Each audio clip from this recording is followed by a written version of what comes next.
আসসালামু আলাইকুম। আমরা সবাই বেহেশতে যেতে চাই কিন্তু সরল পথে চলতে চাই না। জীবনে সফল হতে চাই কিন্তু সাফল্যের সঙ্গেই জানি না। এই ভিডিওতে আমার সদ্য প্রকাশিত দুটি বই নিয়ে কথা বলবো কেন কিনবেন আমার বই, কেন কিনবেন না। আমার বই পড়ে কেউ বেহেশতে যাবে না, সাফল্যের নিশ্চয়তাও নেই আমার বইয়ে। যাদের নিজস্ব চিন্তাভাবনার সামর্থ্য বা সুযোগ নেই তারা আমার বই পড়ে গোমরা হয়ে যাবেন। তারা এই ভিডিওটি দেখা থেকেও বিরত থাকবেন, কারণ এই ভিডিওতেও কিছু প্রাপ্তমনস্ক কথাবার্তা থাকবে, অনেকের হজম হবে না।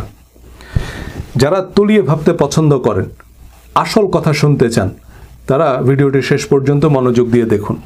বই দুটি এক নতুন দৃষ্টিকোণ থেকে ধর্ম এবং সাফল্যকে মূল্যায়ন করতে সাহায্য করবে। আমার ইউটিউব চ্যানেল ও ফেসবুক পেজে মাইন্ড ম্যানেজমেন্ট এবং রিলিজিয়াস মাইন্ডসেট দুটি আলাদা ভিডিও সিরিজে শতাধিক ভিডিও আছে। ডিজিটাল মার্কেটিংয়ের পাশাপাশি প্রফেশনাল এবং স্পিরিচুয়াল মাইন্ডসেট নিয়ে কথা বলি, তাই পেজ ফলো করতে এবং চ্যানেল সাবস্ক্রাইব করতে ভুলবেন না। রিলিজিয়াস মাইন্ডসেট বইটি ইতিমধ্যে বেস্ট সেলিং বইয়ের তালিকায় জায়গা পেয়েছে।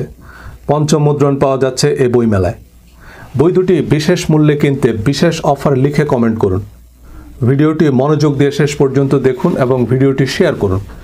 এই ভিডিওর মাঝে মাঝে আমি কিছু বিশেষ শব্দ লিখে কমেন্ট করতে বলবো। সর্বোচ্চ শেয়ার এবং কমেন্টকারীদের মধ্য থেকে 10 জন 50 থেকে 100 ভাগ ছাড়ে বই পাবেন।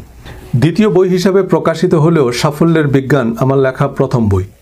2006 সালে মাইন্ড ম্যানেজমেন্ট ট্রেনিং শিরোনামে আত্ম উন্নয়নের এই আলোচনার শুরু। এ পর্যন্ত 1 লাখেরও বেশি মানুষ সরাসরি এই ট্রেনিংয়ে উপস্থিত থেকেছে। ইনডোর স্টেডিয়ামের মতো বড় বড় ভেন্যুতে এই ট্রেনিং আয়োজন করা হয়েছে। আমার ইউটিউব চ্যানেলে এ বিষয়ে ধারাবাহিক আলোচনা করেছি। গত 1 বছরের প্রচেষ্টায় সেসব আলোচনাকে আরও সময় উপযোগী, আরও পরিণত করে বইয়ের পাতায় সাজিয়েছি। 280 পৃষ্ঠার হার্ড কভার বইয়ে 4টি অধ্যায়ে সাফল্যের বিজ্ঞান ভিত্তিক গবেষণা নির্ভর উপায় উপকরণ যথাসাধ্য সহজ করে ব্যাখ্যা করেছি। আসর জমানো মুখরোচক গল্পের চেয়ে নির্মোহ বাস্তবতাকে বিবেচনায় নিয়ে সাফল্যের সবচেয়ে কার্যকর অপরিহার্য সব উপায় এবং উপকরণকে এ বইয়ে প্রাধান্য দেওয়া হয়েছে।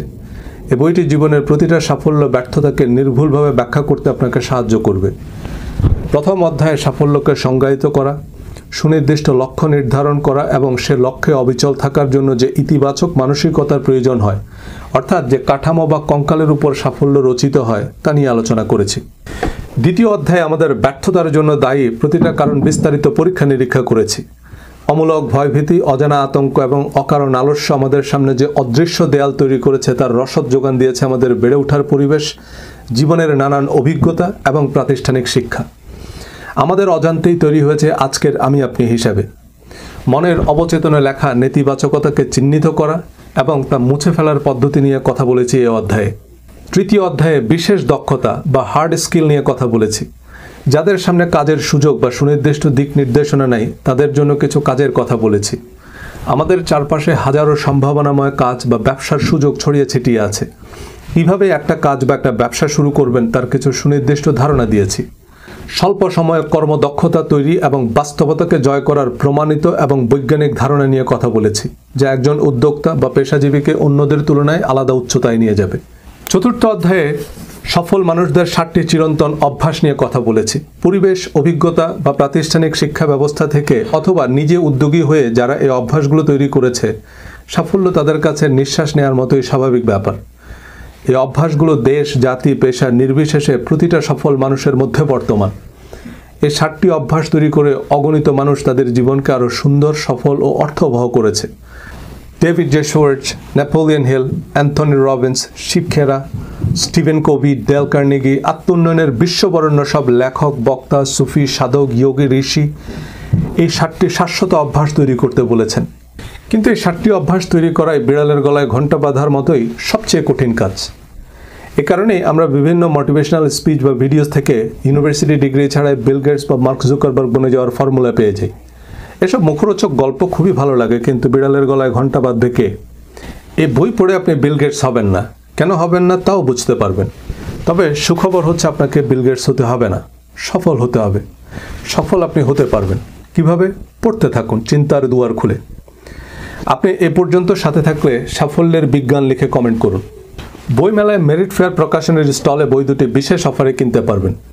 এছাড়া দূরবীনের ফেসবুক পেজে অথবা স্ক্রিনে দেওয়া নাম্বারে কল করে আপনার কপি কনফার্ম করুন। দূরবীন সারা দেশে ডেলিভারি দিচ্ছে বই হাতে পেয়ে মূল্য পরিশোধের সুবিধা সহ। দুটি বই একসাথে অর্ডার করলে একই ডেলিভারি খরচে দুটি বই পাবেন। কর্পোরেট অফারে দূরবীন দিচ্ছে বিশেষ ছাড়। এবারে রিলিজিয়াস মাইন্ডসেট নিয়ে বলি। রিলিজিয়াস মাইন্ডসেট বইটি যারা ইতিমধ্যেই পড়েছেন বা ভিডিও দেখেছেন, দয়া করে কমেন্টে আপনাদের মতামত জানাবেন। আমার ট্রেনিং ইউটিউব ভিডিওতে আমাদের মনোজগতে ধর্মের ভূমিকা ব্যাখ্যা করতে গিয়ে দেখিয়েছে কিভাবে ধর্মের নামে আমরা অধর্মের বৃত্তে বন্দী হয়েছি। সে আলোচনা নিয়ে নানামুখী প্রশ্ন এবং সেসব প্রশ্নের উত্তর খুঁজতে গিয়েই রিলিজিয়াস মাইন্ডসেট বিশ্বাসে ঢেকে গেলা বইয়ের সৃষ্টি। আলহামদুলিল্লাহ, বইটি প্রকাশের 1 সপ্তাহের মধ্যেই প্রথম মুদ্রণ শেষ হয়ে যায়। বইমেলার প্রথম দিন থেকে পঞ্চম মুদ্রণের বই পাওয়া যাবে। এবারে বলি বইটি আপনার কেন প্রয়োজন। 334 পৃষ্ঠার হার্ড কভার বইটি পরিচিত বৃত্তের বাইরে থেকে ধর্মকে মূল্যায়নের একটা চেষ্টা। ধর্ম নিয়ে এই নিরপেক্ষ নির্মোহ বিশ্লেষণ করা খুবই কঠিন, কারণ আমরা প্রতিটা মানুষ ধর্মকে আমাদের ইস্পাত কঠিন রিলিজিয়াস মাইন্ডসেটের ভিত্তিতেই মূল্যায়ন করতে পছন্দ করি। তাই দিন শেষে ধর্ম নিয়ে যে যার অবস্থানেই অনড়। অথচ ধর্ম নিয়ে আলোচিত বিতর্কের বেশিরভাগ বিষয় আসলে ধর্মের সাথে সম্পর্কিতই না। অনুরোধের ঢেকে গেলা, এই বাংলা বাগধারার অর্থ কারো অনুরোধে ঢেকে গেলার মতো অসম্ভব কঠিন কাজ করা। এমন অসম্ভব কাজ মানুষ কারো অনুরোধে না করলেও ধর্ম বিশ্বাসে করে। পুণ্যের আশায় একসময় সদ্য বিধবা নারী স্বামীর চিতায় আত্মাহুতি দিত। একই আশায় নিরীহ মানুষ হত্যা করতে কথিত পুণ্যার্থীরা আত্মঘাতী হামলা করে। এ বইটি কোনো ধর্মীয় ফতোয়া, পরামর্শ বা সিদ্ধান্ত না হলেও ইসলাম ধর্মের প্রধান করণীয় বর্জনীয় সম্পর্কে মুসলিম, অমুসলিম, সেকুলার, এমনকি নাস্তিক সবার ভাবনায় একটা বৈপ্লবিক পরিবর্তন আনবে। সঠিক দৃষ্টিভঙ্গি, সঠিক মাইন্ডসেট থেকে ধর্মকে মূল্যায়ন করতে সাহায্য করবে। ধর্ম ও ধর্মের আগাছা চিহ্নিত করতে সহায়ক হবে। নাস্তিকদের অনেকে যেমন ধর্মের প্রয়োজনীয়তা উপলব্ধি করবেন, আমরা ধার্মিকরাও বুঝতে পারবো যে ধর্মের নামে আমরা বেশিরভাগ মুসলমান বিভিন্ন অধর্মের বৃত্তে বন্দী। এ বইয়ে পবিত্র কোরআনের আলোকে আমাদের প্রতিদিনের ধর্মচর্চায় নানান অসঙ্গতি তুলে ধরার চেষ্টা করছি। পরিচিত আস্তিক নাস্তিক বিতর্ক থেকে শুরু করে হালাল হারাম, অ্যালকোহল, নামাজ, হাদিস, ফেকা, হিজাব, দাড়ি, এমনকি ভিন্ন ধর্মাবলম্বীদের সম্পর্কে কোরআনের বক্তব্য তুলে ধরেছে যা আপনাকে অবাক করবে। মুসলমানদের মধ্যে বিভক্তি, বিভাজনের কারণ ও ফলাফল নিয়েও বিশদ আলোচনা করেছি। তবে আমার কথা নয়, কোরআন খুলে মিলিয়ে নেবেন। আমার শিক্ষা জীবনের শুরুটা মাদ্রাসায়। হানাফি সুন্নি ধারার মাদ্রাসায় পড়লেও আমার ভিডিও বা বইয়ে আমি নানামুখী উদাহরণ দিয়েছি বোঝানোর সুবিধার্থে। কিন্তু কোনো দল, মত, তরিকার প্রতি আমার কোনো অনুরাগ বা বিরাগ নেই। অমুসলিম, এমনকি নাস্তিকদের নিয়েও আমার কোনো আপত্তি নাই, কোনো অভিযোগ অনুযোগ নেই। তাই আপনি হাদিস, ফিকা, পীর, ফকির, ওঝা, টিয়া পাখি যাই বিশ্বাস করেন, আমার আপনার প্রতি পূর্ণ সম্মান আছে। কাউকে কষ্ট দেয় আমার উদ্দেশ্য নয়, তবে কেউ আহত হলে তা নিতান্তই ক্রসফায়ার বলে বিবেচিত হবে। কোরআনে আল্লাহ যতবার বেহেশতের প্রতিশ্রুতি দিয়েছেন ততবারই বিশ্বাস ও সৎকর্মের পূর্ব শর্ত দিয়েছেন। এই বিশ্বাস ও সৎকর্মের বিস্তারিত তালিকাও কোরআনে বলে দিয়েছেন। কিন্তু আমাদের পরিচিত ইসলামের সাথে সে তালিকার সম্পর্ক খুব একটা নাই বললেই চলে। কোরআনের বিশ্বাস ও সৎকর্মের তালিকা যদি আমাদের প্রতিদিনের ধর্মচর্চার ভিত্তি হতো, তবে ইসলাম ধর্মের কোনো প্রচার প্রচারণার প্রয়োজন পড়তো না, বিতর্কের তো প্রশ্নই উঠত না। কোরআনের মূলনীতি বিশ্বাস ও সৎকর্মের সাথে সম্পর্কহীন, সমাজ সংসারে গুরুত্বহীন কিছু রীতিরেওয়াজ আমরা ধর্ম হিসাবে পালন করি। বিভিন্ন ব্যক্তি বা গোষ্ঠীর কথিত ধর্মীয় মতবাদ প্রতিষ্ঠায় চরমপন্থা অনুসরণ করে ধর্মকে গেলার অযোগ্য ঢেকি বানিয়েছি। কোরআনের শাশ্বত সৌন্দর্য ও সরল পথ ভুলে মুসলমানরা আজ দলে দলে বিভক্ত। অথচ কোরআন আরবের ক্ষুদ্র ক্ষুদ্র গোত্রগুলোকে একত্রিত করে সারা পৃথিবীর অনুকরণীয় আদর্শ এবং অজেয় পরাশক্তি বানিয়েছে।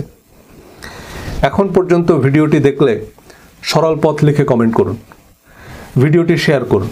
বোঝার উদ্দেশ্যে মনোযোগ দিয়ে পড়লে বইটি আপনার ধর্মীয় ভাবনায় একটি নতুন দুয়ার খুলবে। পরিষ্কার রেফারেন্স সহ মূল্যায়ন করতে পারবেন যে তাফসিরুল কোরআন নাম দিয়ে রাতভর আমাদের যা শোনানো হয় তার সাথে কোরআনের বিশেষ সম্পর্ক নাই। হাদিস, তাফসির, ফিকহ, ফাজাইলে আমলের নামে বিভিন্ন ব্যক্তি বা গোষ্ঠীর মতবাদ মানছি আর অসংখ্য দল উপদলে বিভক্ত হচ্ছি। মদিনা দেওবন্দে না পড়লে আপনি কোরআন বুঝবেন না এমন অদৃশ্য দেয়াল তৈরি করলেও মাদানী, আজহারি হুজুররা যে আমাদের কোরআনের সত্য থেকে দূরে সরিয়ে রেখেছেন তা আপনি এই বই থেকে পরিষ্কার বুঝতে পারবেন।